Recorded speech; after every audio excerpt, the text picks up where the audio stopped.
Oh dear, you just got me playing a game. More specifically, Super Smash Bros. Ultimate. Now, it's a great game, especially to play with friends.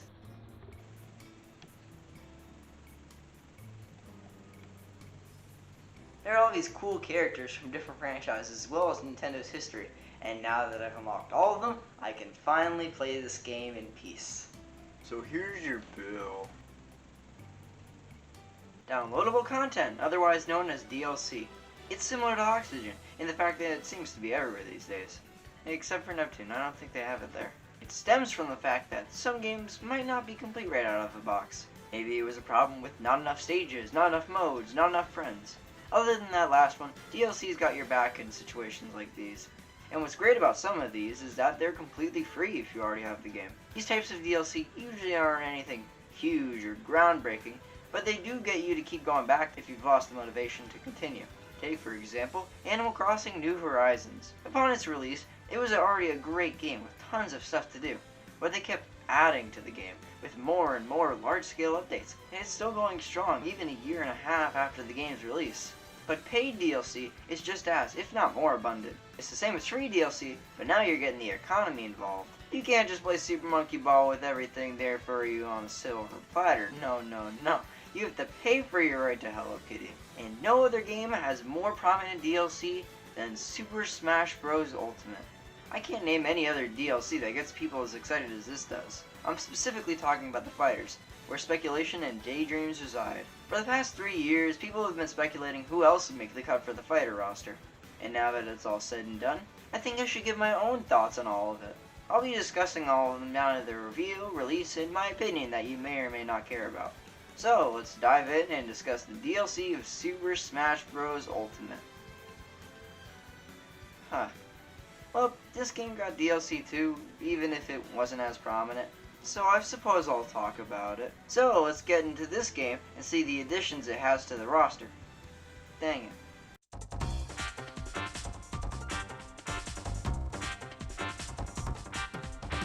Okay, I found it. Now, let's get into the game. Super Smash Bros. For Wii U had a good variety of characters at the start, with great new additions like Mega Man, Pac-Man, and Bowser Jr., as well as some nice returning ones. But there were still some characters from past games that were either left out or hadn't seen a game since Melee. One such character would be the first DLC fighter, Mewtwo. Mewtwo was announced for the game in the 50 Fact Extravaganza. For one, that title's a lie, there are 54 facts. Moving on from the stupid name, it was a pretty nice reveal that he'd be coming back after being absent in Brawl. And I always found it pretty cool that if you bought the game on both the Wii U and the 3DS, and registered them to Club Nintendo, you would get Mewtwo as a free download, but he would also become available to the masses on April 28th, 2015, opposed to April 15th, 2015, which is when us hoarders got to him. Next up is Lucas, a character from the Mother series, and bringing him back from Brawl was a great decision on Nintendo's part. Everyone wanted him in, as he's really the only Mother-free representation we can get here in North America. He was announced in the April 2015 Nintendo Direct alongside the Smash Ballot, a way for people to vote for their top picks for Smash fighters. Is that a joke? It was April Fool's Day. I think it is very interesting and a great concept, but all it did was get the really desperate people to vote. I feel like if they baked it into the game itself, more people would have voted and we might have even gotten better results. Moving on, Roy and Ryu were both leaked to the public beforehand, so there weren't going to be any big surprises about it. They were also both announced on the same day, being shown off in the June 2015 Nintendo Direct.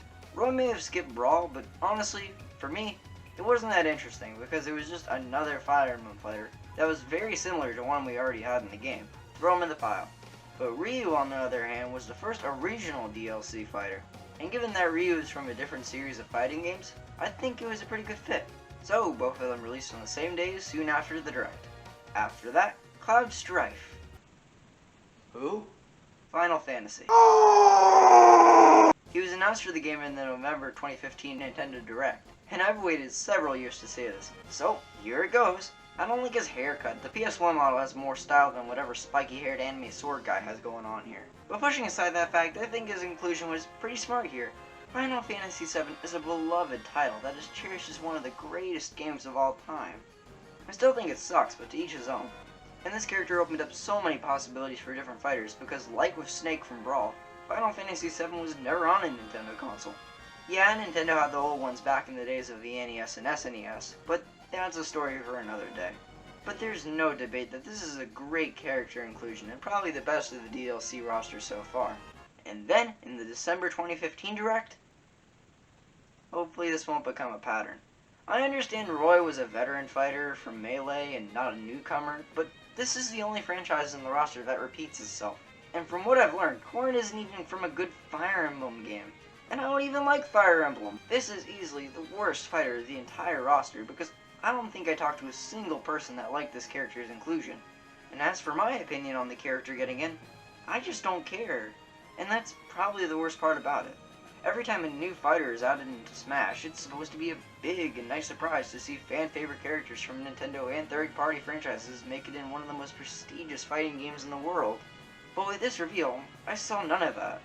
And that's honestly the biggest disappointment of this fighter. And the last fighter in the game was announced on the same day as Corrin, and was said to be the overall winner of the Smash ballot. Bayonetta! Just an odd pick for the winner. I heard people talking about how she had the possibility of making it in, but as the most requested fighter, the protagonist of a rated M game making it into a rated T fighter on a Nintendo console? It sounds so strange, it just has to be some sort of lie. So, those were the DLC fighters available in Super Smash Bros. For Wii U and 3DS. And it wasn't half bad, it was only 14% bad. It was nothing incredible or amazing, but it had some good fighters and an overall good quality. Well, now that that's out of the way, we can finally get to the main event. The Fighters Pass.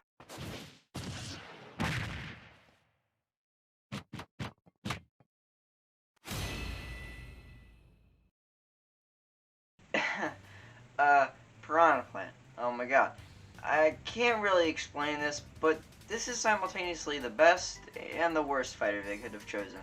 For one, it's Piranha Plant, so there's that. But it really showed that anyone can make it into Smash, which is the main gimmick of most of the game itself.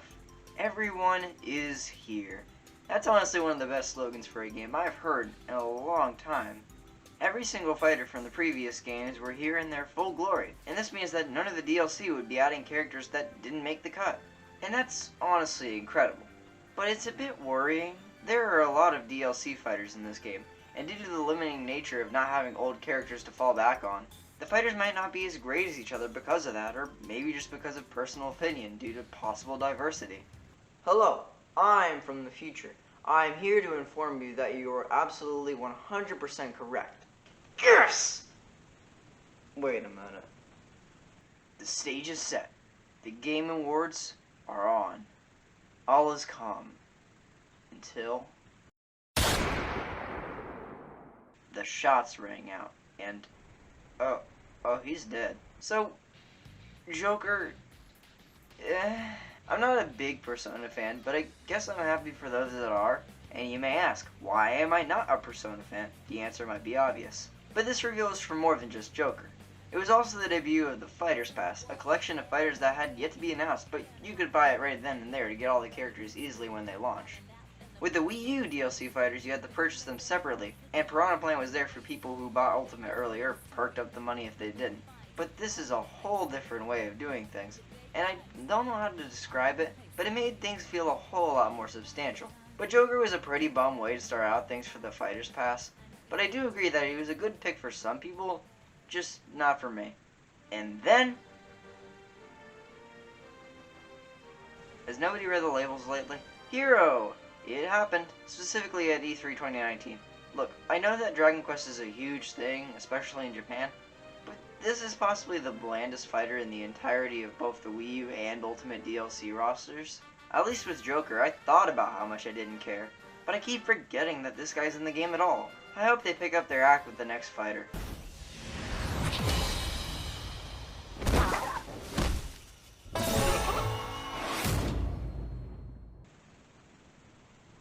This is a great pick for a DLC fighter. I loved the original BanjoKazooie on the N64, and due to the current state of the developers, Banjo getting in Smash seemed like a pipe dream. But he's here, and it still feels unreal. But what about the next fighter? They're gonna have a hard time topping this. And if I've learned anything from Nintendo, it's that if something looks hard to do, don't even bother to try. Before you ask, I have no idea why. This was revealed in a Nintendo Direct where you either loved it or you liked it out of fear of the people who loved it finding out where you live. Personally, I don't know who this character is, and I really couldn't care less about its inclusion. And I know this might sound stupid, but I honestly forget that he's here just about as much as Hero. With Hero, I at least knew that he was from Dragon Quest. With Terry, I think he's from something called... well, I misspelled that. And the final fighter of the Fighter's Pass is...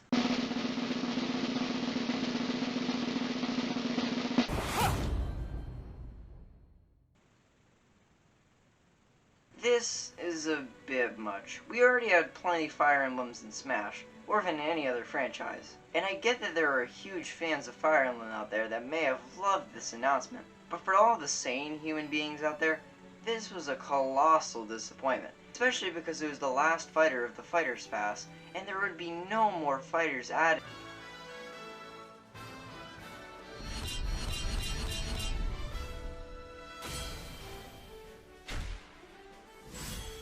Never mind. A second Fighter's Pass! I kind of anticipated this, but it wasn't the most exciting thing.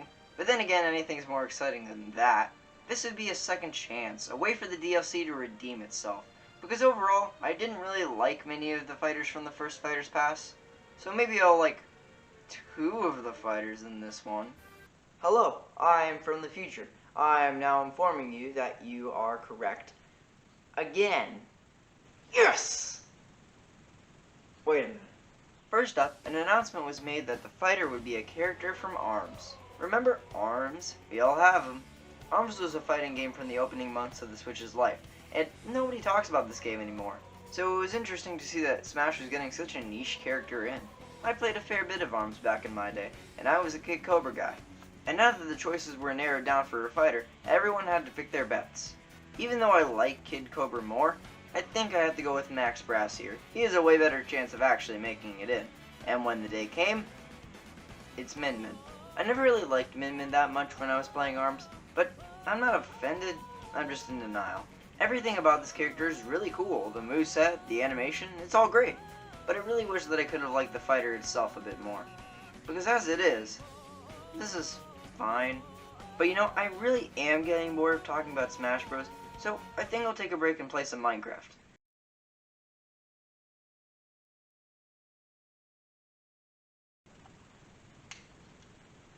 Oh, I never said I couldn't do both. Steve in Smash. I didn't think that this would ever happen in the next 27 years, but lo and behold, he's here. I used to play Minecraft all the time, especially on the school computers, where it was really the only thing you could do.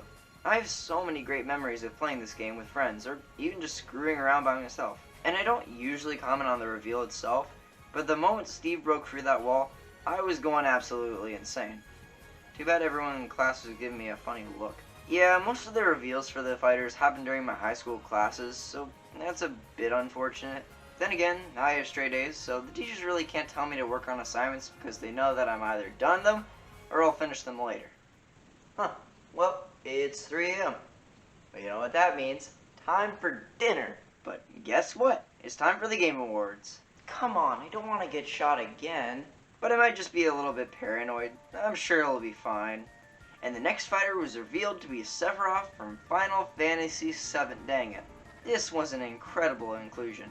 Even though I felt that Cloud did a fine enough job with Final Fantasy representation, this is more than fine enough. I still think the game sucks, but this is one of the most iconic villains in all of gaming, right up there next to Eggman. Although it would have been nice to get representation from the other games, rather than just Final Fantasy VII. Why not include one of the characters from 8 or 9? They came from the same golden age of Final Fantasy games, and I think they would fit perfectly into Smash.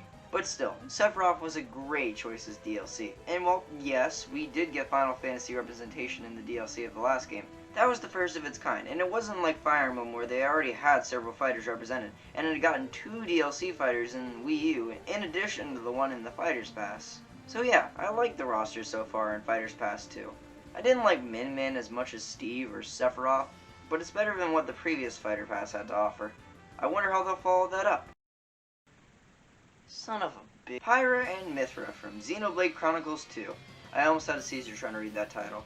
I've never played a Xenoblade game in my life, and I plan to keep it that way. I don't really like to consume media in this style for specific reasons, and now that it's in Smash, I can't avoid it.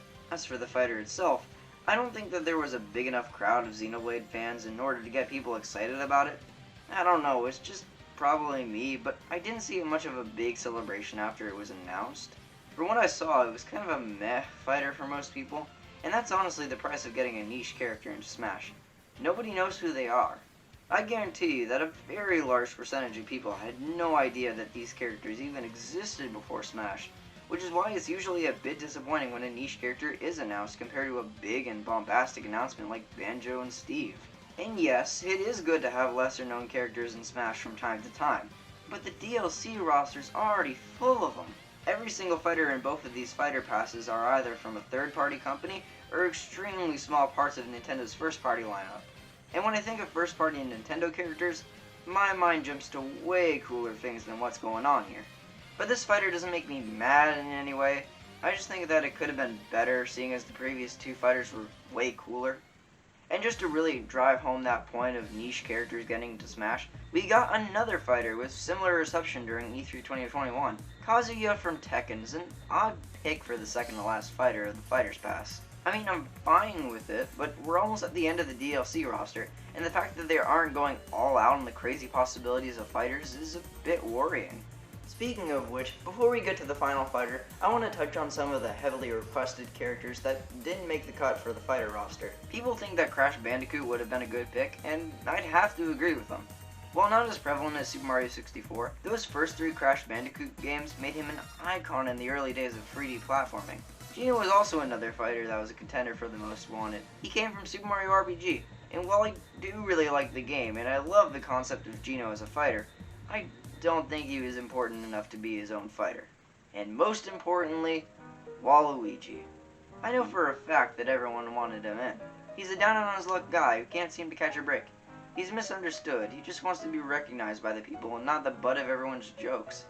Waluigi is a character that pretty much anyone can relate to in some way, which is why he would be the perfect pick for the final fighter in Smash. It would be the best way to end things out, as he's a character just about everybody knows and adores.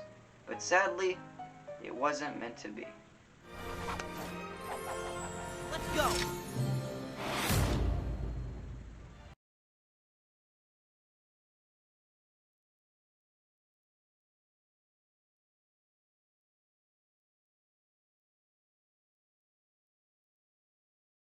So we're in Smash is something I've learned to accept more over time. Do I think he makes for a good fighter?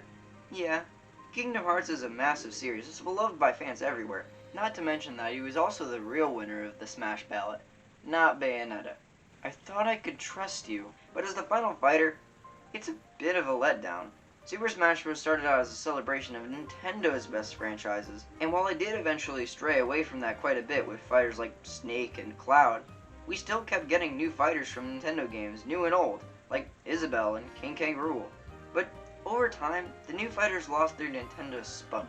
Every once in a while, we would get some first-party representation, but when we did, it was either really niche or upsetting due to particular circumstances. I was hoping for the last fighter to bring it all back to the beginning, but instead, it went farther away from Nintendo than Smash has ever been, and while they made for a surprising reveal, it was one that I really had to think about.